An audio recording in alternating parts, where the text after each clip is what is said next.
नमस्कार। एक बार आपका बहुत बहुत फिर स्वागत है चैनल में। और इसीलिए पिछली वाली वीडियो में हम लोगों ने ये देखा था कि जो भी देशांतर रेखाएं थी उनके बीच की दूरी क्या थी, वो खींची क्यों गई थी।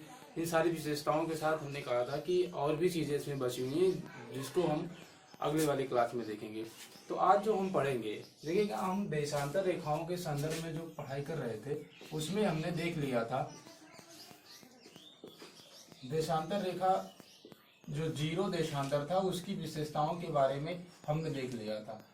और थोड़ा बहुत बचा हुआ था, जैसे मानक समय के बारे में हमें पढ़ना था। और मानक समय के बाद जो और पढ़ना था वो पढ़ना था समय निर्धारण। और इसके बाद जो पढ़ना था वो पढ़ना था 180 अंश देशांतर।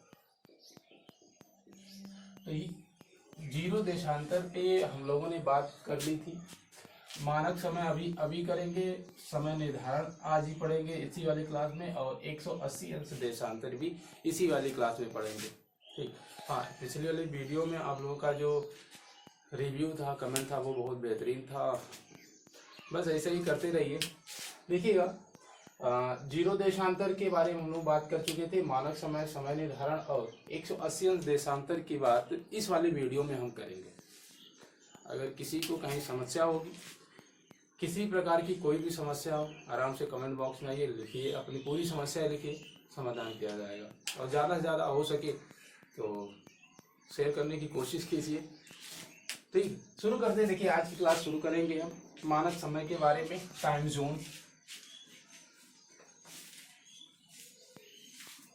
जैसे मानक समय जो बनाया जाता है उसकी बात अगर करें, जो मानक समय बनाया जाता है अगर उसकी बात करें तो देखिएगा, इसको इसलिए बनाया जाता है कि कोई भी भौगोलिक क्षेत्र हो, कोई भी देश हो, कोई भी जगह हो, वहाँ का समय खराब ना हो, इसलिए मानक समय का निर्धारण किया जाता है। जैसे मान लीजिए कि अगर ये कोई देश है, अगर यहाँ की मानक समय इसे मान लिया जाए, यहाँ कोई देशांतर है, इसे इसका मानक समय मान लिया जाएगा, तो इसके आसपास के टाइम सही होगा, लेकिन यहाँ की टाइम और यहाँ की टाइम में काफी अंतर हो जाएगा। यहाँ की टाइम जो होगी और जो यहाँ की टाइम होगी काफी अंतर होगा। इस वजह की वहाँ की जो टाइम ड्यूरेशन होगी, जो वहाँ का समय होगा, वो गड़बड़ हो जाएगा कि यहाँ वाले प्रांत में समय ज्यादा होगा, यहाँ वाले कम होगा, या यहाँ ज्यादा होगा, यहाँ कम होगा।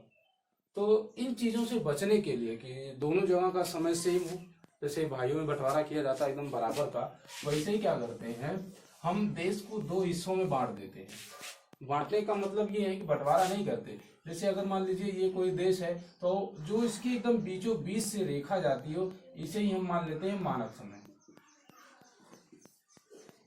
हर देश की कोई ना कोई मानक समय होती है, किसी के पास 1 होती है, किसी के पास 2 होती है, किसी के पास 4 होती है, किसी के पास 6 होती है, किसी के पास 11 भी होती है। ऐसे करके जितना बड़ा क्षेत्रफल होगा उसी के हिसाब से मानक समय का निर्धारण किया जाता है। तो जैसे अगर मानक समय की बात करें, ये चीज आपको समझ आ गई होगी कि मानक समय को किसी भी देश के बीच वाले हिस्से से इसलिए लिया जाता है ताकि दोनों वाले हिस्सों में समय का जो बंटवारा हो बराबर हो, किसी पे बहुत ज्यादा भार ना हो कि कहीं का समय बहुत ज्यादा आगे है, कहीं का पीछे है, इससे दिक्कत हो जाती है। इसलिए मानक समय को उस देश के एकदम बीच वाले हिस्से से लिया जाता है कि दोनों देश के जो बीच वाली लाइन होगी उससे लिया जाता है। ठीक, तो ये चीज आपको समझ आई होगी। अब हम देख लेते हैं, बहुत सारे देश की अलग अलग लाइनें हैं, टाइम जोन है, टाइम जोन है। अब हमें जान लेना, कभी कभी एक चीज आपसे पूछी जाती है कि एक चीज बताइए, रूस में कितनी टाइम जोन है, भारत में कितनी है, कनाडा में कितने हैं, यूएसए में कितने हैं, तो ये चीजें पूछ ली जाती हैं। तो उसी के बारे में थोड़ा देखेंगे। जैसे अगर हम बात करें रूस की, रूस एक देश है, अंग्रेजी में रशिया। पहले इसके पास 11 टाइम जोन होते थे, लेकिन अब इसे कम करके जो अब वर्तमान में वहां की जो टाइम जो मानक समय रेखाएं हैं वो अब कम करके 4 कर दी गई हैं। पहले 11 थी रूस की जो मानक समय 11 थी सबसे ज्यादा, लेकिन अब उसे घटाकर 4 कर दी गई है। अब रूस के बाद अगर जाएंगे तो देखेंगे कनाडा में कनाडा में 6, यूएसए की बात करेंगे यहाँ पर भी 6 हैं। अगर चीन की बात करेंगे तो यहाँ पे 2 हैं। और भारत की अगर बात करें, अपने देश की बात करें, तो यहाँ की जो टाइम जोन है वो 1 है, और जो 1 है उसे नाम दिया जाता है 82.5 अंश पूर्वी देशांतर। 82.5 अंश पूर्वी देशांतर। आप इसे नोट करते चलेंगे। एक चीज क्लियर हो गई, जो मानक समय रेखा होती है उसे हम क्या करते हैं, किसी भी देश के बीच वाले हिस्से से गुजारते हैं, ताकि उस वाले प्रांत से जहां से वो जाए उसके दोनों साइड का जो समय हो वो ना तो बहुत ज्यादा हो ना तो बहुत कम हो, बराबर वाले हिस्से में हो, तो उस देश की जो समय होगी वो आसानी से बढ़ जाएगी। जैसे रूस की बात करें, रूस के पास पहले 11 होते थे। कारण क्या था कि यहाँ का क्षेत्रफल बहुत लंबा था। ये रूस बहुत लंबे क्षेत्रफल में फैला हुआ था, जिसकी वजह से पहले 11 होते थे, लेकिन अब उसे कम करके 4 कर दिया गया है। कनाडा में 6 पहले थी, अब भी है। यूएसए में 6 पहले भी थे, अब भी है। चीन में 2, भारत में 1। आपसे जो क्वेश्चन पूछा जाता है वो कहाँ से पूछा जाता है वो सुनिएगा। आपसे पूछा जाता है भारत की मानक समय रेखा कितने अंश की देशांतर है। ठीक, तो आपका जवाब होगा कि भारत की जो मानक समय रेखा वो 82.5 अंश पूर्वी देशांतर है। ध्यान रखिएगा, पूर्वी देशांतर है, क्योंकि हमने कल आपको बताया था कि ये पृथ्वी है और इसमें बहुत सारे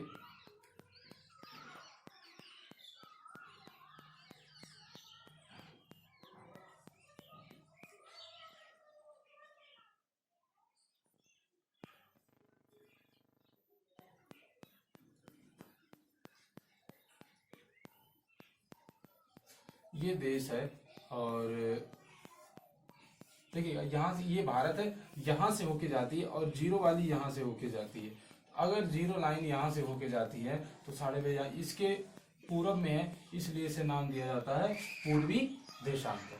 तो भारत की जो मानक समय रेखा है वो है 82.5 अंश पूर्वी देशांतर। यहाँ से एक क्वेश्चन क्लियर हुआ। अब हम जो आगे बात करेंगे वो देखिए।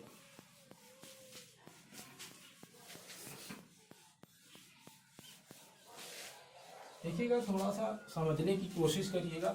बहुत बड़ी चीज नहीं है, बहुत ये माइन्यूट चीज है, बहुत आसान होती है चीजों की समझने का। देखिए, अब हम बात करेंगे समय निर्धारण की। हम जो बात करेंगे वो बात करेंगे समय निर्धारण की। आखिर किसी भी देश का समय निर्धारित कैसे किया जाता है। देखिएगा, ये हमारी पृथ्वी है, और हमारी जो पृथ्वी है वो क्या करती है, और अगर इसकी बात करें कि इसमें कितने अंश का कोण बनता है, तो 90 इधर बनता है, 90 इधर, इधर भी 90, यहाँ भी 90, और यहाँ भी 90। ऐसे पूरे पृथ्वी पे अगर कोण की बात की जाए तो पूरा जो कोण बनता है वो 360 अंश का बनता है। और जो हमारी पृथ्वी है वो 24 घंटा में एक चक्कर लगा लेती है अपनी जगह पे। तो मतलब 24 घंटा में पृथ्वी जहां से चलती है वहीं घूम के दोबारा आ जाती है, जिसके कारण क्या होता है कि 24 घंटा में अगर हमारी पृथ्वी 360 अंश का चक्कर लगाती है तो हम 1 घंटा निकाल सकते हैं। 1 घंटा बराबर होगा 360/24, कट करेंगे तो आएगा 15। मतलब हमारी जो पृथ्वी है वो 1 घंटा में 15 डिग्री घूम जाती है। अगर इसे और ज्यादा, तो घंटे को मिनट में कन्वर्ट कर लीजिए। 1 घंटे में होता है 60 मिनट, और 60 मिनट में घूमती है 15 अंश। और 15 जो इसमें छोटी यूनिट है उससे बड़ी यूनिट में भाग दे दीजिए। अब क्या करेंगे, 15 अंश से 60 मिनट में क्या कर देंगे, भाग कर देंगे।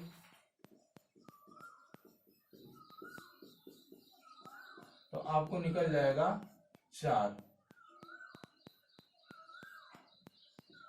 1 अंश जाने में उसे कितना मिनट लग जाएगा, 4 मिनट। बाकी कैलकुलेशन आपको याद करने की कोई जरूरत नहीं है, इतना याद करने की जरूरत नहीं है। सिर्फ आपको ये याद करना है कि हमारी पृथ्वी 4 मिनट में 1 अंश घूम जाती है। मतलब अगर एग्जैक्ट 12 बज रहे हैं दिन चाहे रात के जो भी आप मान सकते हैं वो मान लीजिए दिन का ही मान लेते हैं। दिन के अगर 12 बजे हैं, दिन के 12 बजे हैं और हमारी पृथ्वी पे एग्जैक्ट 12 बजे हैं, और जैसे ही 4 मिनट क्रॉस होगा, जैसे ही क्रॉस होगा तो हमारी पृथ्वी जिस देशांतर पे होगी वहां से एक देशांतर आगे चली जाएगी। ठीक, ऐसे करके ये पूरी चक्कर लगाती है। तो आपको इन पूरे डाटा में जो याद करना है वो इस पे ध्यान देना है कि एक अंश देशांतर बराबर 4 मिनट होता है।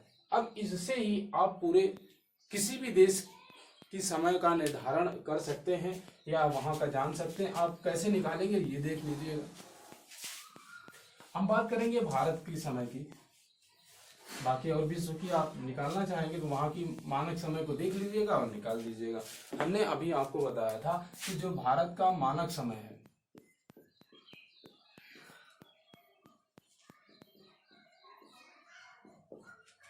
वो है 82.5 अंश पूर्वी देशांतर। ठीक, ये होता है भारत का मानक समय। हमने ये भी बता दिया था कहाँ कहाँ से होके जाता है। ठीक है, अब जो हमें बात करनी है, हमने आपको बताया था कि एक अंश बराबर 4 मिनट। अब हमारे पास कितने अंश हैं? 82.5 हैं, तो 82.5 अंश बराबर कितना मिनट होगा, यही करना है। तो हम क्या करेंगे, पहले हम 82 का निकाल लेते हैं।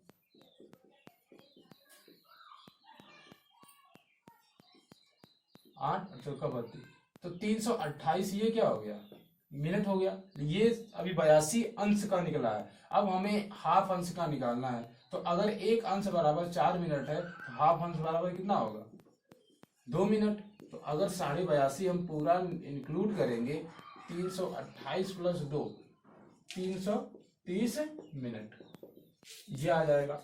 और 330 मिनट को अगर घंटे में कन्वर्ट करेंगे तो आपको मिलेगा 5.5 घंटा, 5 घंटा 30 मिनट।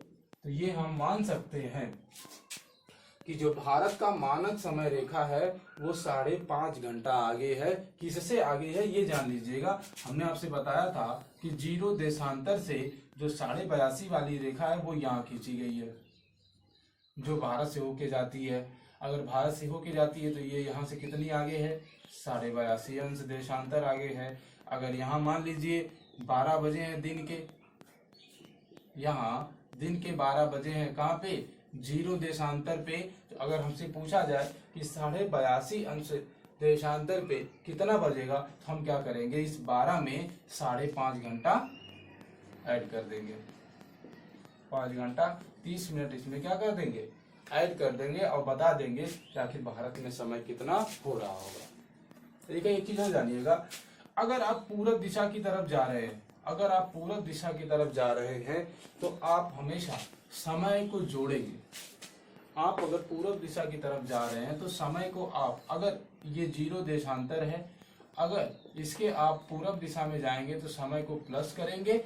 अगर आप 0 देशांतर के पश्चिम दिशा में जाएंगे तो समय को क्या करेंगे, माइनस करेंगे। और 0 देशांतर के पूरब भारत है और भारत की जो मानक समय है वो 82.5 अंश है, इसलिए हम क्या करेंगे, 5.5 घंटा को इसमें ऐड करेंगे। इतनी बात क्लियर हो गई होगी। अगर कहीं पे कोई समस्या हो तो तुरंत आके लिखिएगा कि यहाँ समस्या है, या अगर कोई वीडियो जल्दी हो जाए तो उसे 1 नहीं 2 नहीं 4 बार आराम से बैक करके आप देख सकते हैं। ये हो गया हमारा समय निर्धारण। यहाँ तक किसी को समस्या नहीं आई होगी। अगर समस्या आ रही है, किसी प्रकार की कोई समस्या आ रही है, तो आपको करना क्या है कि वीडियो को एक बार वापस करके देखेंगे। अगर वापस करके आप देख रहे हैं तब भी समस्या आ रही है तो सीधे कमेंट बॉक्स में लिखिए यहाँ प्रॉब्लम हो रही है, हम देख लेंगे, उसे हम अगली वीडियो में आपको बता देंगे। हाँ, एक चीज़ और मैं यही बता दूं कि जैसे जैसे टॉपिक खत्म होता जाएगा उस टॉपिक का आपको क्वेश्चन मिलते जाएंगे। जो विगत वर्ष में पूछे गए हैं वो सारे क्वेश्चन आपको मिलते जाएंगे। तो इस बात को ध्यान रखिएगा कि क्लास पढ़ने के बाद वो जो विगत वर्ष वाली वीडियो होगी वो जरूर देखिएगा। अभी फिलहाल शूट नहीं है और जल्दी उसकी व्यवस्था की जाएगी। ठीक, तो हम अभी बता रहे थे आपको कि 82.5 अंश पूर्वी देशांतर की बात जो भारत से होके जाती है, तो आपसे पूछा जाता है ये कितने राज्यों से होके गुजरती है। तो 82.5 अंश जो पूर्वी देशांतर है, जो 82.5 अंश पूर्वी देशांतर है, वो भारत के 5 राज्यों से होके जाती है।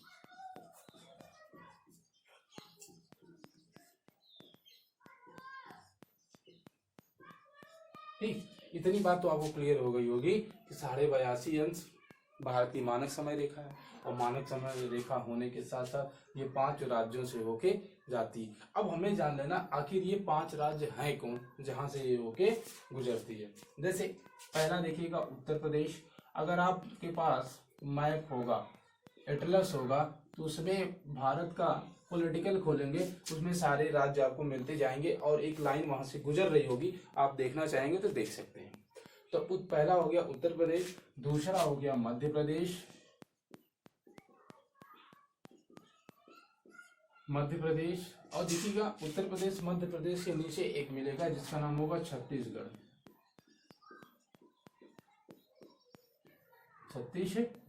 और छत्तीसगढ़ के नीचे अगर थोड़ा सा आप जाएंगे तो वहां आपको मिलेगा उड़ीसा, और उड़ीसा के नीचे जो लास्ट में मिलेगा वो मिलेगा आंध्र प्रदेश। देखिएगा ये तो ऊपर से नीचे उत्तर से दक्षिण की तरफ सीरियल है जो एकदम क्रम से है। आप नीचे से ऊपर की तरफ भी लिख सकते हैं, जैसा आपको सुटेबल लगे, जैसा आपको सही लगे। लेकिन अगर क्रम पूछेगा तो उत्तर प्रदेश, मध्य प्रदेश, छत्तीसगढ़, उड़ीसा, आंध्र प्रदेश का क्रम है। अगर आपको याद नहीं होता तो आप कुछ इस तरीके से बना सकते हैं, उत्तर प्रदेश यू, मध्य प्रदेश एम, छत्तीसगढ़ का सी, उड़ीसा का ओ और ए। अगर इसे आप याद कर लें तब भी जैसे भी आपको याद है, लेकिन याद होना चाहिए। कहने का पूरा मतलब ये है आपको याद होना चाहिए। तो 82.5 पूर्वी देशांतर भारत के 5 राज्यों से होके जाता है, वो उत्तर से दक्षिण के क्रम में व्यवस्थित है, लेकिन आप ऊपर नीचे जैसा आपको सही लगे आप वैसा कर सकते हैं। ठीक, इतनी बात हो गई। ये था पूरा डिटेल आपको कि भारत के कितने राज्यों से होके जाती है। उसके साथ साथ ये भी डिटेल इसमें ये दिया हुआ था कि इनकी विशेषताएं क्या है, क्यों बनाई गई हैं, ये भी आपने देख लिया। अब जो हम बात करेंगे वो बात करेंगे 180 अंश पूर्वी देशांतर। 180 अंश देशांतर की बात करेंगे और इसे क्या कहा जाता है ये भी देखेंगे।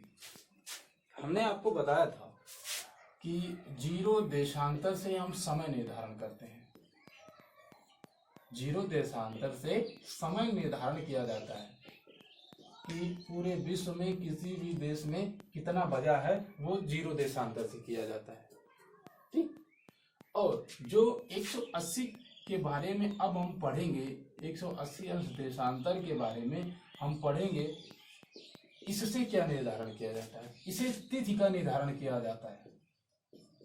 तिथि निर्धारण आपसे पूछा जाता है और आप दोनों में कंफ्यूज हो जाते हो। कंफ्यूज इस बात के लिए कि 0 का काम क्या है और 180 का काम क्या है। आपको कंफ्यूज नहीं होना है, सीधे सीधे कि 0 से समय का निर्धारण किया जाता है और 180 से तिथि का निर्धारण किया जाता है। ये आप बखूबी जानते हो और अच्छे से जानते हो। ये बात क्लियर हो गई। अगर ये तिथि का निर्धारण किया जाता है तो इसे एक नाम भी दे सकते हैं, इसे डेट लाइन कह सकते हैं।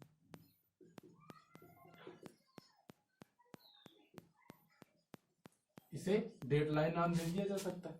तो विश्व की जो डेट लाइन है वो है 180 अंश देशांतर। इतनी बात तो आपको क्लियर हो गई होगी। अब जो हमें जानना है वो जान लीजिए। जानना ये है कि जो 180 अंश देशांतर है इसे 8 जगह से विचलित किया गया है। 8 जगह से विचलित का मतलब अगर आप देखेंगे मैप में तो आपको मिलता जाएगा कि कहां कहां से इसे विचलित किया गया है।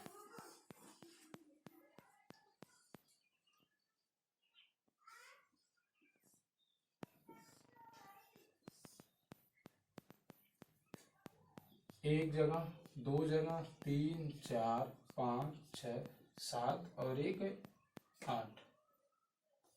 देखिएगा, पहला स्थान है, ये दूसरा स्थान है, ये तीसरा स्थान है, ये चौथा स्थान है, ये पांचवा है, ये छठा है, ये सातवां है और ये आठवां है। तो आपको अगर लिखना होगा तो लिखेंगे कि 180 अंश देशांतर को 8 स्थानों से विचलित किया गया है, मोड़ा गया है। अब आपके दिमाग में एक चीज बहुत आसानी से आ सकती है कि सर एक चीज बताइएगा, सभी रेखाएं सीधी खींची गई हैं, जैसे भी खींची गई सीधी, लेकिन इसे 8 जगह से मोड़ने का मतलब क्या था, क्यों मोड़ी गई? कुछ तो खास रहा होगा। देखिएगा, 8 जगह से मोड़ने का इसका जो मतलब है वो जान लीजिए आप। मान लीजिए कि ये कोई देश है, ये मान लीजिए कोई देश है। अगर ऊपर से रेखा आ रही हो, बीच से चली जाएगी, और हमने बताया है इससे तिथि का निर्धारण किया जाता है, डेट का निर्धारण किया जाता है।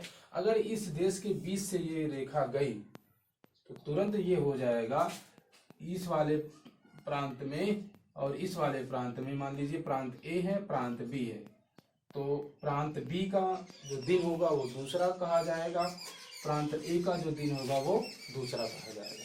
कारण क्या है? इसे तिथि का निर्धारण करने के लिए कि ये जहां से जाएगी इसके दोनों हिस्सों में अलग अलग तिथि होगी, इसलिए ये एक ही देश में 2 दिन हो जाएगा। अगर यहाँ पे रविवार है तो यहाँ पे सोमवार हो जाएगा। अब समस्या हो जाएगी कि यहाँ वाला बंदा छुट्टी मना रहा होगा, रविवार है, छुट्टी है। अब होता क्या है ये जान लीजिए। मान लीजिए यहाँ एक लड़का है जिसका नाम है राम। राम का स्कूल जो है, स्कूल जो है बी वाले प्रांत में है। किसी को पता नहीं ये लाइन खींची गई है, वो तो हम लोग मैप पे खींचे हैं, जमीन में तो है नहीं। तो राम जो है स्कूल इसका बी वाले प्रांत में है। अब क्या हुआ, राम को पता है कि यहाँ पे सोमवार है, राम जहाँ रहता है वहां सोमवार है, लेकिन जहां उसका स्कूल है वहां क्या है, रविवार है। अब बात गड़बड़ हो जाएगी कि अगर यहाँ रविवार है तो स्कूल में क्या होगी, छुट्टी होगी। अगर यहाँ छुट्टी है तो राम सोचेगा कि पढ़ाई है, क्योंकि राम के यहाँ तो सोमवार है और स्कूल में क्या है, छुट्टी है। अगर ये यहाँ आएगा तो स्कूल बंद होगा, इसका 1 दिन का लॉस होगा। दिक्कत हुई क्योंकि ये लाइन बीच से गुजर रही थी इसलिए। अच्छा, एक चीज और है, मान लीजिए अगर यहाँ पे स्कूल में छुट्टी है और राम को लगेगा पढ़ाई है, फिर गड़बड़ हो जाएगा। मतलब इस रेखा के बीच से जाने से उसके बहुत ज्यादा परेशानी होगी। इसलिए क्या किया जाता है, अब ये देश है, अब रेखा यहाँ तक आई, अब इसे क्या कर दिया जाएगा, यहाँ से मोड़ दिया जाएगा। इसे सीधे सीधे यहाँ से मोड़ दिया जाएगा।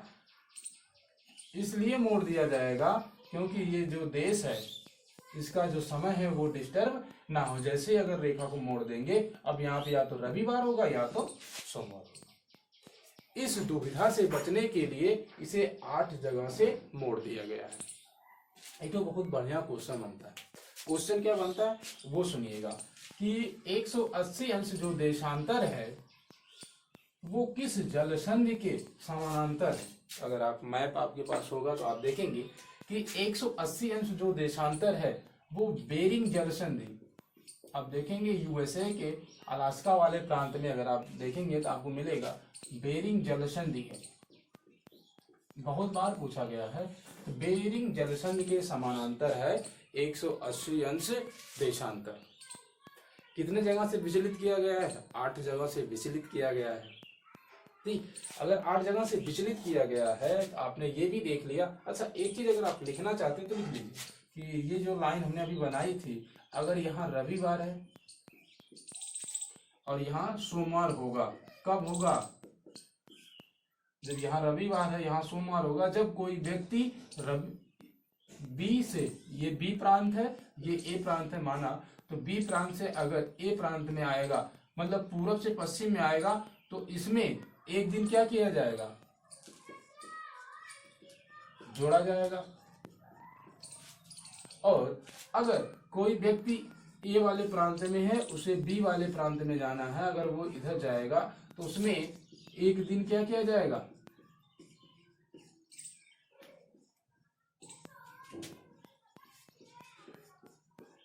हटाया जाएगा।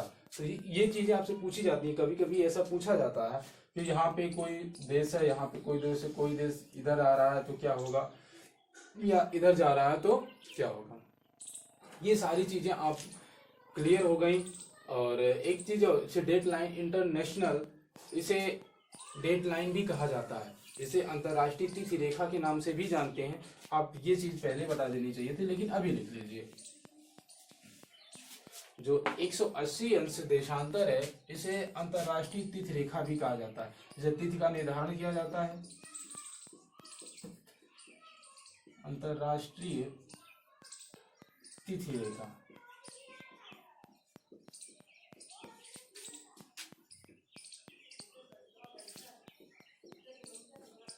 कहा जाता है इंटरनेशनल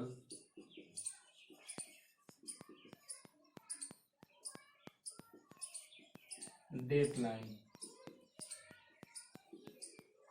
ठीक, ये इस नाम से पूछेगा। अगर और पूछेगा किसके समानांतर जल संधि से, और अगर ये पूछेगा इसके पूरब आने में पश्चिम जाने में क्या होता है, ये भी आप जान सके। तो पूरे तरीके से जो अक्षांश था, देशांतर था, वो फिनिश होता है। अब जो अगला वीडियो आएगा वो अन्य टॉपिक पे आएगा, मिलेंगे। तब तक के लिए देखते रहिए, हंसते रहिए, मुस्कुराते रहिए। मिलेंगे अगली वीडियो में। जय हिंद।